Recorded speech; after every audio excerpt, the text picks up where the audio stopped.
A permissive action link is a security device for nuclear weapons. Its purpose is to prevent unauthorized arming or detonation of the nuclear weapon. The United States Department of Defense definition is a device included in or attached to a nuclear weapon system to preclude arming or launching until the insertion of a prescribed discrete code or combination. It may include equipment and cabling external to the weapon or weapon system to activate components within the weapon or weapon system. The earliest PALs were little more than locks introduced into the control and firing systems of a nuclear weapon that would inhibit either the detonation or the removal of safety features of the weapon. More recent innovations have included encrypted firing parameters, which must be decrypted to properly detonate the warhead, plus anti-tamper systems which intentionally misdetonate the weapon, destroying it without giving rise to a nuclear explosion. History. Background. Permissive action links were developed in the United States over a gradual process from the first use of atomic weapons to the early 1960s. Importantly, in 1953 the United States Atomic Energy Commission and the Department of Defense signed the Missiles and Rockets Agreement, which paved the way for the development and implementation of PALs. Certain national laboratories, under the auspices of the AEC, would develop and produce nuclear weapons, while the responsibility for the use and deployment remained with the military. The laboratories were also free to conduct their own research in the field of arms control and security. The thinking behind this was that if the government would ever be interested in such a security device, the research and development of prototypes would already be well advanced. At the beginning of the 1960s, the desire for the usage of such a system grew for both political and technological reasons. Newer nuclear weapons were simpler in their operation and were produced en masse and were less cumbersome to arm and use than previous designs. Accordingly, new controls were necessary to prevent their unauthorized use. As the Cold War came to a head in the 1960s, the government felt it best not to leave the use of nuclear weapons in the hands of possibly renegade generals, including the commander of Strategic Air Command. Without permissive action links, nuclear weapons were effectively under the independent command of a number of generals. I used to worry about general power. I used to worry that general power was not stable. I used to worry about the fact that he had control over so many weapons and weapon systems and could, under certain conditions, launch the force. Back in the days before we had real positive control, i.e., PAL locks, SAC had the power to do a lot of things, and it was in his hands. And he knew it. General Horace M. Wade, in order to protect its NATO allies, the United States had stationed various nuclear weapons overseas. These weapons were thus at least under the partial control of the hosting allied state. This was especially concerning to Congress, as this lack of control was in violation of federal law. Added to this was the fact that some of the allies were considered potentially unstable, particularly West Germany and Turkey. There was considerable concern that in one of these countries the instructions of the civilian leadership of the host country could overrule the military. In addition, the U.S. realized that in the event of war, parts of West Germany would be overwhelmed early on, and nuclear weapons stationed there could fall into the hands of the Soviets. For a long time the U.S. military resisted the use of PALs. It feared the loss of independence and feared malfunction, which could put warheads out of action in a time of crisis. But the advantages of PALs outweighed the disadvantages. Thanks to the PALs, weapons were able to be distributed to a greater extent in Europe, so as to prevent a rapid and selective destruction or conquest by the Soviet bloc while still retaining U.S. control over the farther-flung weapons. Development and dissemination. The precursors of permissive action links were simple mechanical combination locks that were set into the control systems of nuclear weapons, such as the Minuteman ICBM. There they could perform different functions.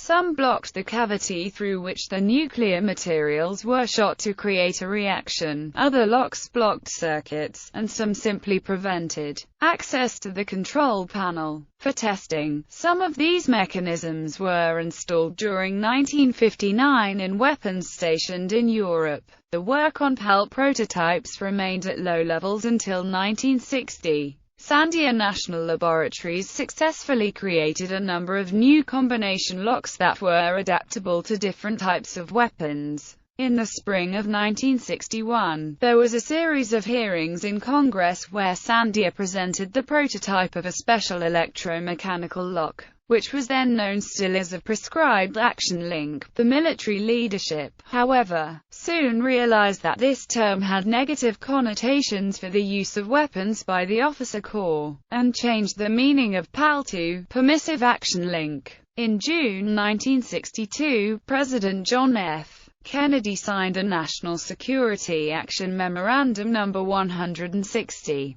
This presidential directive ordered the installation of PALs in all U.S. nuclear weapons in Europe. All other U.S. nuclear weapons were excluded at that time. The conversion was completed September 1962 and cost $23 million.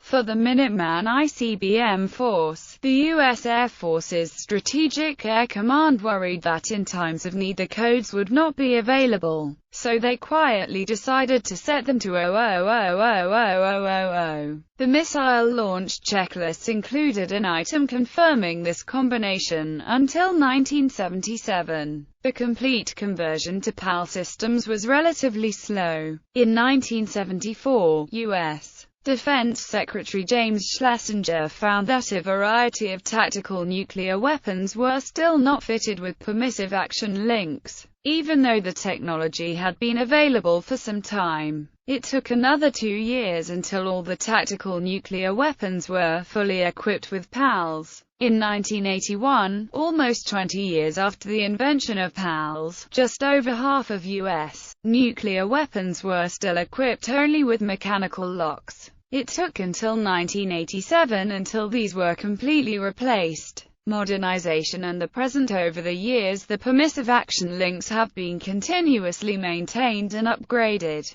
In 2002, PALs on older B-61 nuclear bombs were replaced and upgraded with new systems to improve reliability and security. As a part of extending the weapon's service life to at least 2025, Code Management System 1995 saw the development of the Code Management System. The CMS has simplified the control and logistics for staff and improved the flexibility and speed in deploying and arming weapons. New codes can be used to recode, lock, and manage the weapons, while the secrecy and validity of the possible launch orders is still ensured. In total, CMS consists of 14 custom products. The software products were developed by Sandia National Laboratories while the hardware was created by the National Nuclear Security Administration. The CMS was fully operational for the first time in November 2001. A part of the system, a special cryptographic processor fitted into the weapons in 1997, had a potential year 2000 problem. By the spring of 2004, all PAL systems were equipped with the Code Management System. It is thus currently the general foundation for future hardware and software improvements to permissive action links.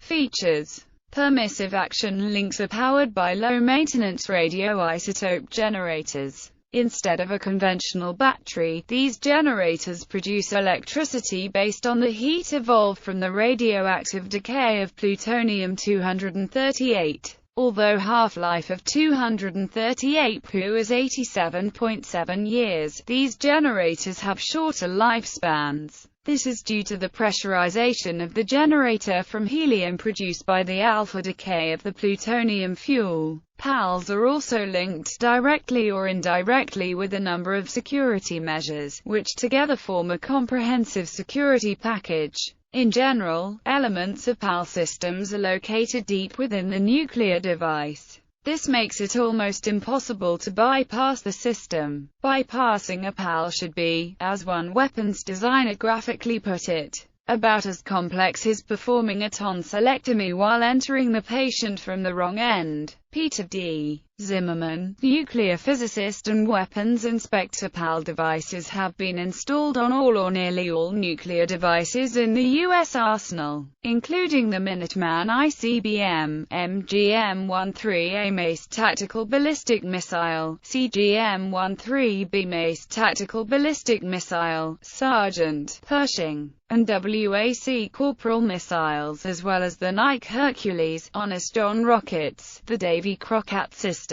and artillery-launched howitzer rounds. For example, on a ballistic missile submarine, both the commanding officer and executive officer must agree that the order to launch is valid, and then mutually authorize the launch with their operations personnel, instead of another party confirming a missile launch as in the case of land-based ICBMs. The set of keys is distributed among the key personnel on the submarine and kept in safes, some of which are locked by combination locks. Nobody on board has the combination to open these safes. The unlock key comes as a part of the launch order from the higher authority. In the case of Minuteman missile launch crews, both operators must agree that the launch order is valid by comparing the order's authorization code against a code from a sealed authenticator. The sealed authenticators are stored in a safe that has two separate locks, so a single crew member cannot open the safe alone. Both crew members must simultaneously turn the 4 launch keys. An additional safeguard is provided by requiring the crew in another launch control center to do the same for the missiles to be launched. The two-man rule also applies when the President of the United States orders the launch of nuclear weapons. Although only the President can order the launch, the order must be confirmed by the Secretary of Defense. Strong links and weak links. Another part of the PAL design is the inclusion of strong links and weak links. These words, which come from the proverb, "A chain is only as strong as its weakest link," ensure resilience to accidental activation through damage. The strong links include the ruggedization of some components and inclusion of insensitive munitions so that they will not be circumvented by fire, vibration, or magnetic fields, leaving the PAL vulnerable to bypass after such damage. On the other hand, activation critical electronics within the weapon, such as capacitors, are selected so that they will fail before the safety device in the event of damage, ensuring that the weapon fails safe. Critical signal detection. Nuclear weapons will only respond to a specific harming signal. This is passed to the weapon by a unique signal generator located outside the weapon. This output is specific and well-defined, precluding approximation, emulation, noise, or interference from being accepted as a false positive. Parameter recognition. A further safeguard is the environmental sensing device. It determines through environmental senses whether the weapon is operating under expected parameters. For example, on an ICBM, a nuclear warhead would first be exposed to a strong acceleration, and then a period of free fall. The ESD determines the external parameters such as acceleration curve, temperature and pressure, and only activates the weapon when these external effects occur in the correct order and fall within specific parameters. So, should unauthorized personnel succeed in stealing a weapon, they could not activate it as long as a functional launch mechanism was not also stolen along with it. Of course, without the PAL codes they would still not succeed. Misfire. The conventional explosives needed to start the chain reaction are tailored to the characteristics of the fissile material in the core of the weapon. If the detonation does not occur exactly as planned, such as in the case of a misfire, a nuclear reaction is unlikely to occur. The explosion will be no greater than the amount of conventional explosive. Computer simulations have assisted in calculating the likelihood of a chain reaction still occurring in a misfire. The odds of a nuclear chain reaction after a misfire of the conventional explosives is estimated to be 1 in 1 million. The likelihood of a full-yield nuclear explosion is estimated to be even lower, at 1 in 1 billion. Limited attempts. The weapon renders itself inoperable if an activation code is entered incorrectly multiple times. This precludes attempts to bypass the PAL codes through trial and error. The weapon must be returned to a maintenance facility in order to work again. Versions.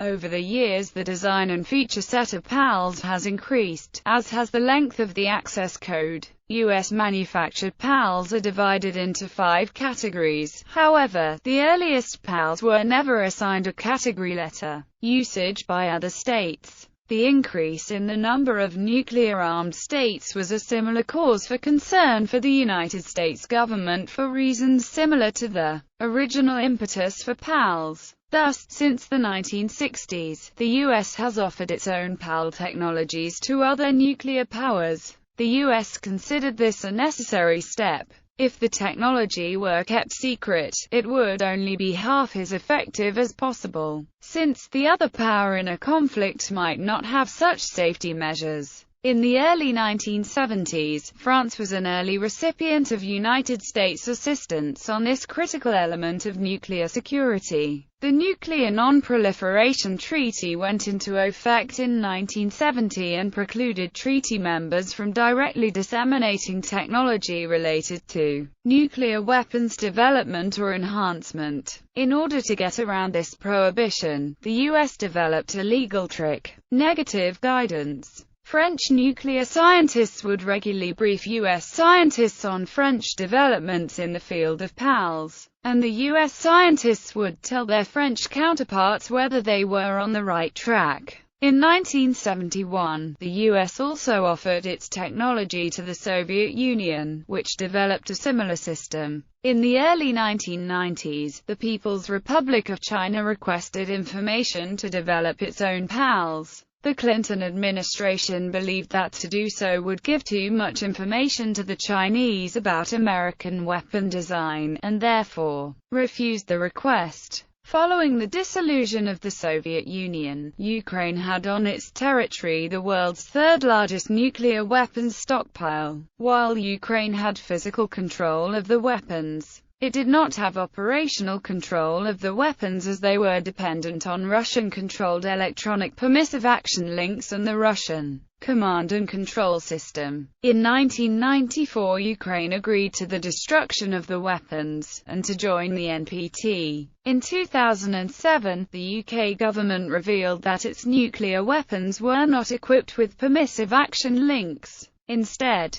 the UK's nuclear bombs to be dropped by aircraft were armed by just inserting a key into a simple lock similar to those used to protect bicycles from theft. The UK withdrew all air-launched bombs in 1998. The current UK Trident warheads can also be launched by a submarine commander with the support of his crew without any code being transmitted from the chain of command. Detailed information about PAL systems design and their use is classified, although these mechanisms have been offered to Pakistan for protection of their nuclear weapons. In the end, the US decided that it could not do so for legal reasons. The Pakistanis were also concerned that such technology would be sabotaged by a kill switch that the US could operate. However, many experts in the field of nuclear technology in the U.S. government supported the publication of the PAL system because they considered Pakistan's arsenal as the world's most vulnerable to abuse by terrorist groups. Whether it's India or Pakistan or China or Iran, the most important thing is that you want to make sure there is no unauthorized use.